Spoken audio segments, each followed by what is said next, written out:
What's happening, YouTube, and welcome to a brand new PRLostGalaxy2014 review on McFarlane Toys DC Multiverse Azrael Batman from Batman Knightquest. Knightquest is the sequel to Knightfall, where Jean-Paul Valley, aka Azrael, would become the new Batman, and he adapts a more brutal and aggressive style compared to Bruce Wayne's Batman.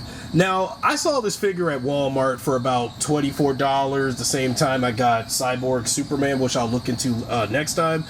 But when I got Azrael Batman, I was like, okay, another Batman McFarlane put out. All right, let's see what this is about. Because there are some Batman stories that I've heard of but never read the full-on graphic novels or comics of. And if the figure looks decent, I'll take a look at it, even if I don't have to read the comic to get an understanding, or I guess I have to.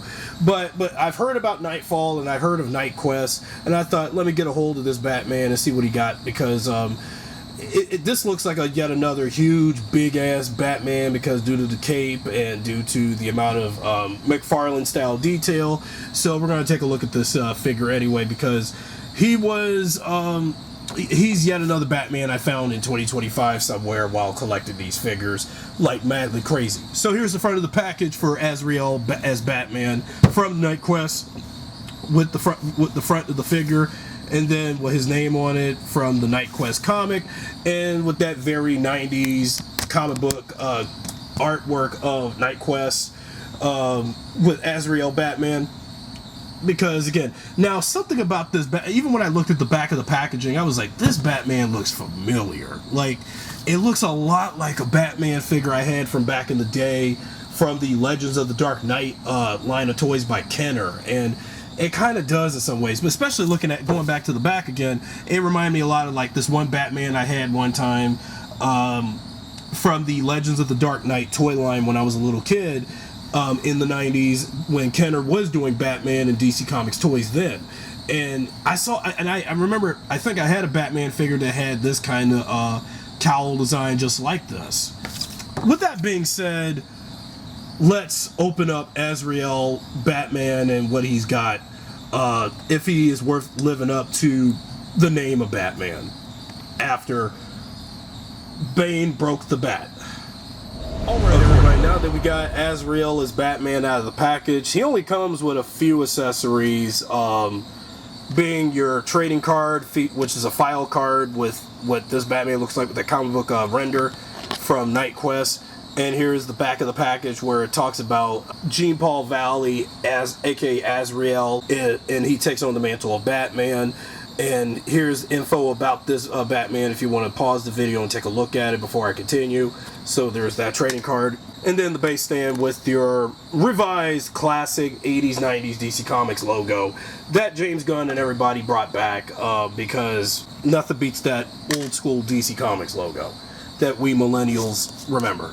Now, I thought we would get a cape for this Batman, but if I paid more attention to some of the lore in Knightquest and Knightfall, that this Batman has about like a total of 6 of these wings to put on the back of the figure.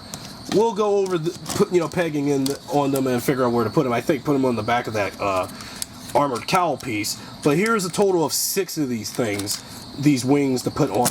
As for Azrael Batman, let's take a look at the figure, see how well he's done. And now, it does fairly look a lot like his comic book counterpart, especially all things considered.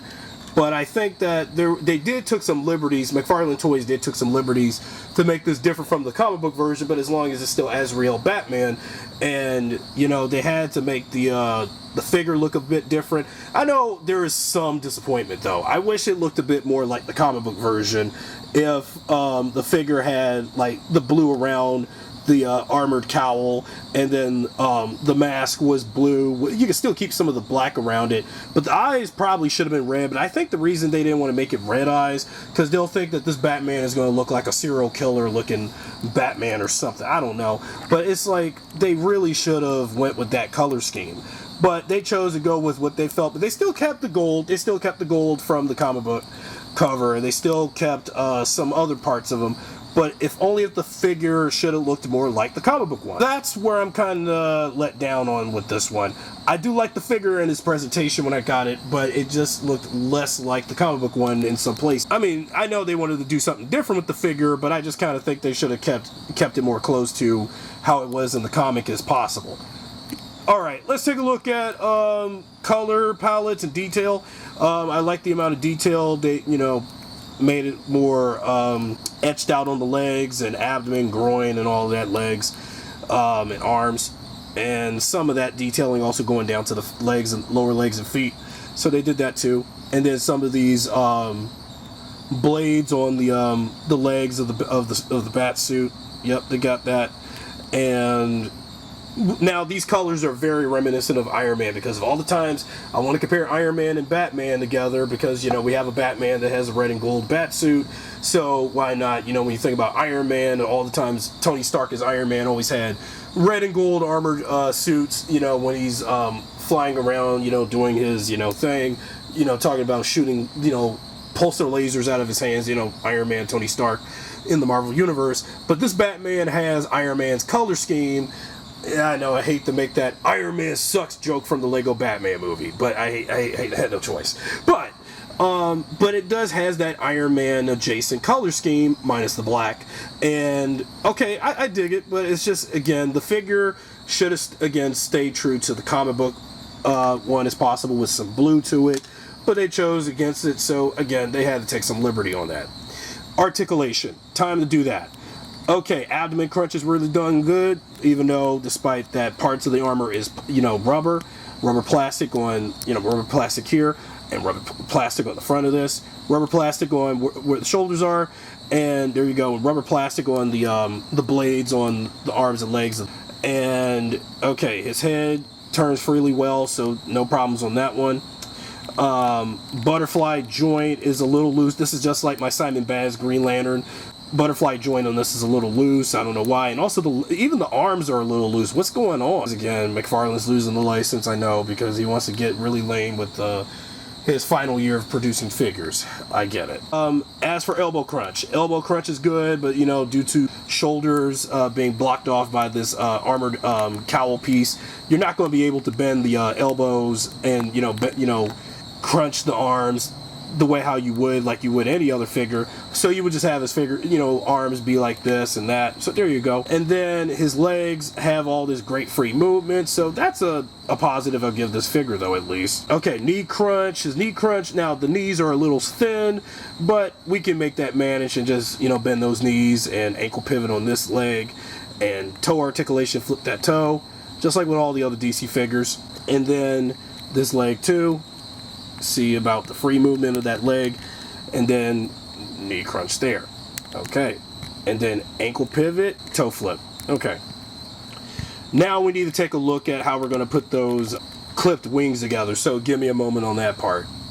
Alright, so if you want to put the wings on the back of this Batman, here's the joints to plug it right on the back of these 6, because there's a total of 6 of these ports.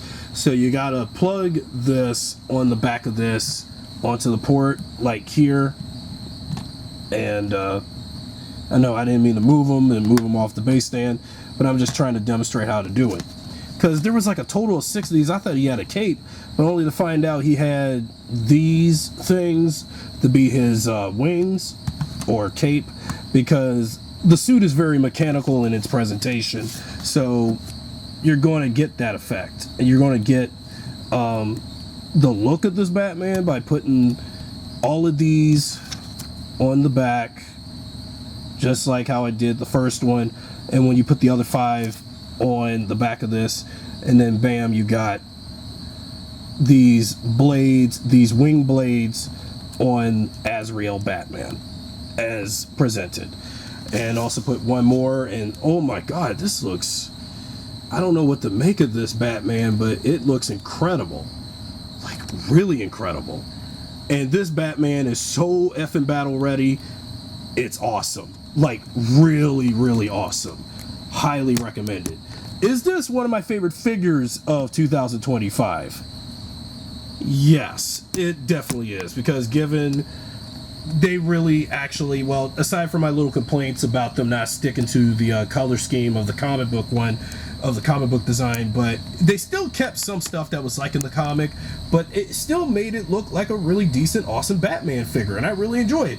But parts of it can also look a little bit like a Gundam. Like, when you think about it, if you think about Gundam Wing, something like that, this is what this bat suit looks like. It looks like it's like if Batman had his version of a mobile suit from the Mobile Suit Gundam franchise, but that's exactly what this bat suit looks like.